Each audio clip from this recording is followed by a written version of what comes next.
Tempinho atrás, eu postei no meu Instagram que eu estava elaborando um plano de tratamento para uma paciente nova e eu perguntei se as pessoas tinham interesse em saber como eu elaborava esse plano de tratamento. Eu pretendia postar isso na realidade por lá mesmo, mas quando eu tentei gravar a tela não ficou tão legal, então eu decidi trazer para cá, até porque eu acho que eu consigo explicar de uma maneira mais ampla e sem um limite de tempo.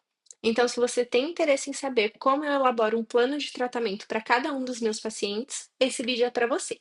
Para quem não me conhece, eu me chamo Morgana Teodoro, sou psicóloga e especialista em terapia cognitivo-comportamental e também estou me especializando em psicopatologia, que é a área relacionada aos transtornos mentais. Hoje eu vou mostrar como eu mesma elaboro o plano de tratamento de cada um dos meus pacientes para que a gente nunca perca o objetivo dele de vista e eu não perca informações importantes também ao longo do tratamento. Bom, eu deixei como pessoa X, é um plano de tratamento elaborado sem. Vamos parar? Esse plano de tratamento eu elaborei com base em uma pessoa fictícia, então nenhum dado aqui é de um paciente real, foi tudo realmente planejado para ser um exemplo para vocês. Deixei como pessoa X e como se essa pessoa tivesse iniciado o tratamento no dia 5 de maio de 2025, que foi uma segunda-feira.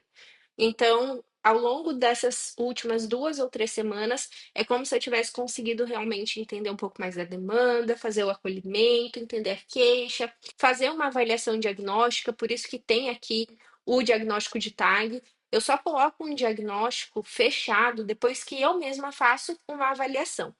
Porque por mais que a pessoa já venha com um diagnóstico de outro profissional, de outra pessoa que avaliou, não é que eu desconfie, mas eu gosto de sempre fazer as coisas muito certinhas e ter certeza que aquele diagnóstico é correto. Então eu só coloco um diagnóstico quando eu tenho certeza absoluta daquilo. Deixei uma última crise de ansiedade, né, como forma de monitoramento, que seria no dia 11 de maio, um domingo, enquanto a pessoa estudava para uma prova do dia 12 de maio, que seria na segunda-feira. Esse acompanhamento relacionado às crises de ansiedade, às vezes crises de automutilação, pensamentos suicidas, eu sempre deixo tudo ali em cima também, para que seja uma coisa bem visível e que eu consiga ir acompanhando e monitorando esses sinais e sintomas. Uma outra coisa importante também, sempre faço avaliação de risco suicida, para saber se a pessoa pensa naquilo, já pensou. Isso tudo faz parte da própria anamnese, que é sempre importante que nós psicólogos façamos assim que a gente começa a atender uma pessoa. Deixei aqui também a questão dos medicamentos. Eu deixo quais são os medicamentos e quando a pessoa iniciou esse tratamento com o psiquiatra. Sempre que possível, eu peço o contato do psiquiatra, eu peço para que o meu paciente envie o meu contato para esse profissional que está acompanhando, para que a gente tenha de fato uma troca e um acompanhamento multiprofissional, um acompanhamento integrado. Eu sempre estou em contato com os psiquiatras dos meus pacientes para entender qual é a percepção deles do caso, por que aquela medicação, o que que ele tem pensado. Falo do que eu tenho feito na terapia também, das minhas próprias percepções, porque essa troca é muito importante para um tratamento de qualidade. Deixo sempre medicamento e dosagem anotados aqui. Se são medicamentos que eu não tenho muito contato, muita noção de efeitos colaterais, ou não sei exatamente para que eles servem, quais são os efeitos, eu sempre deixo embaixo também.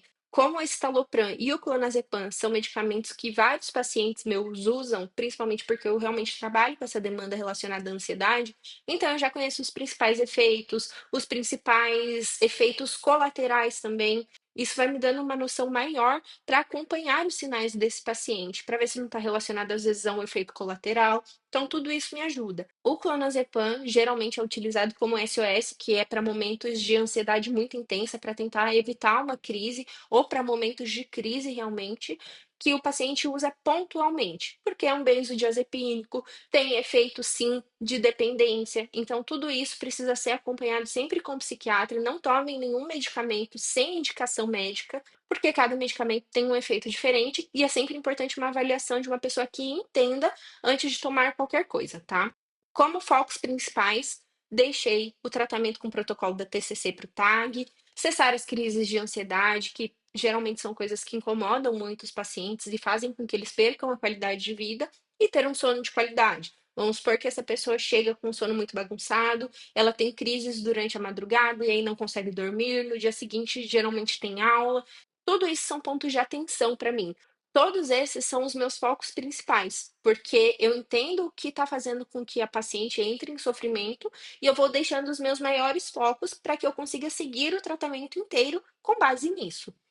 Importantes, deixei dificuldade em lidar com as cobranças da família, as crises de ansiedade geralmente ocorrem à noite, e a autocobrança com a faculdade também contribui para essas crises. Tudo isso que eu marco como importante são os meus pontos de atenção. Não são os meus focos principais, mas são coisas que eu não gostaria de perder de vista, porque também trazem muito sofrimento e contribuem para que a paciente entre em crises de ansiedade. Eu sempre vou ter um olhar geral da situação. Por mais que os meus principais focos sejam outros, eu sempre vou estar monitorando essas outras questões porque elas também são importantes. Deixo a data da próxima sessão e o meu objetivo nessa próxima sessão, então a psicoeducação sobre a higiene do sono e um passo a passo para que essa paciente consiga aplicar como plano de ação no dia a dia dela.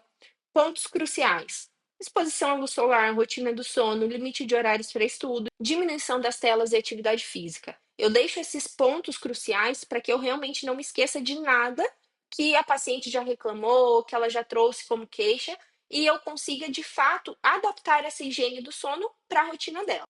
Pontos importantes: o retorno com a psiquiatra estava marcado para 15/5.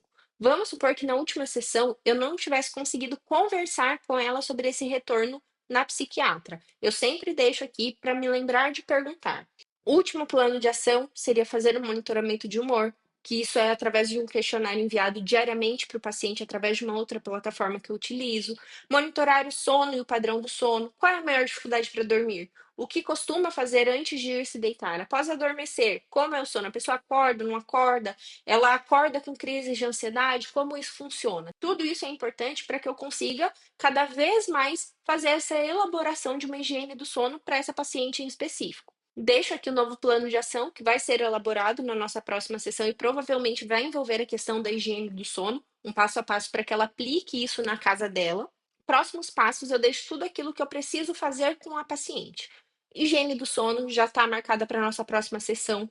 A introdução ao protocolo para TAG. Então, ao invés de simplesmente começar a aplicar o protocolo, eu sempre paro, explico como funciona, mostro alguns pontos importantes, faço a psicoeducação para a pessoa saber exatamente o que vai ser feito relacionado a essa questão. E aqui embaixo eu sempre deixo passo a passo do tratamento, porque apesar de ser um tratamento que eu faço bastante, eu tenho muito receio de acabar esquecendo algum ponto importante. Então, eu sempre deixo aqui os pontos mais importantes e vou riscando conforme esses objetivos vão sendo cumpridos. Coisas que eu realmente não posso esquecer referente ao tratamento do TAG.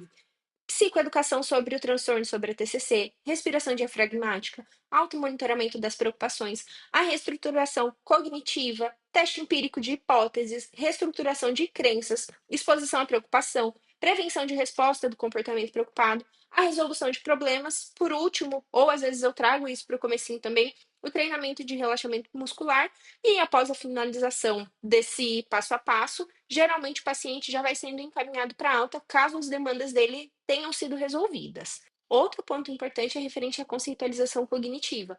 Então, eu sempre faço a conceitualização cognitiva de cada um dos meus pacientes, porque isso também vai me orientando em quais são os pontos fortes, quais são as crenças, quais são os pensamentos automáticos, as crenças regra, o contexto de vida, que também traz muitas informações. Tudo isso vai sendo feito e atualizado ao longo do tratamento desse paciente. Aqui, eu deixei só isso aqui como os próximos passos, porque é como se a gente ainda estivesse no comecinho do tratamento dessa paciente. Mas conforme as demandas forem surgindo e eu não for trabalhar naquilo exatamente naquele momento, eu sempre vou deixando anotado. Semanalmente eu vou planejando as sessões, porque não adianta só chegar, abrir o computador, abrir a reunião e esperar o paciente contar da semana dele e não ter nenhum objetivo com aquela sessão. Todo esse plano de tratamento é elaborado com o objetivo de atingir o objetivo de cada um dos pacientes. Por isso é tão importante que a gente tenha um para cada paciente, que a gente faça essas atualizações com frequência, porque é a partir das nossas sessões que nós conseguimos alimentar esse plano de tratamento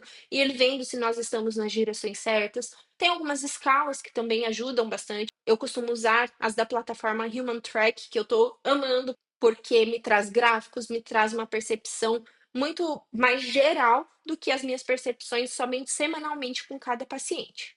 E é isso. Eu espero que vocês tenham gostado desse conteúdo, que vocês tenham entendido um pouquinho daquilo que eu faço com cada paciente, que eu tento levar para cada paciente realmente um tratamento personalizado. Espero que ajude os profissionais que querem uma mínima direção relacionada ao que fazer, como elaborar um plano de tratamento. Vocês podem ir modificando também conforme a necessidade de cada paciente, ou levar pontos que vocês acham importantes colocar nesse plano de tratamento. Tudo isso é flexível, mas é sempre importante ter consciência de onde você quer chegar com cada pessoa que está ali buscando seu atendimento, porque senão a gente acaba se perdendo no meio do caminho.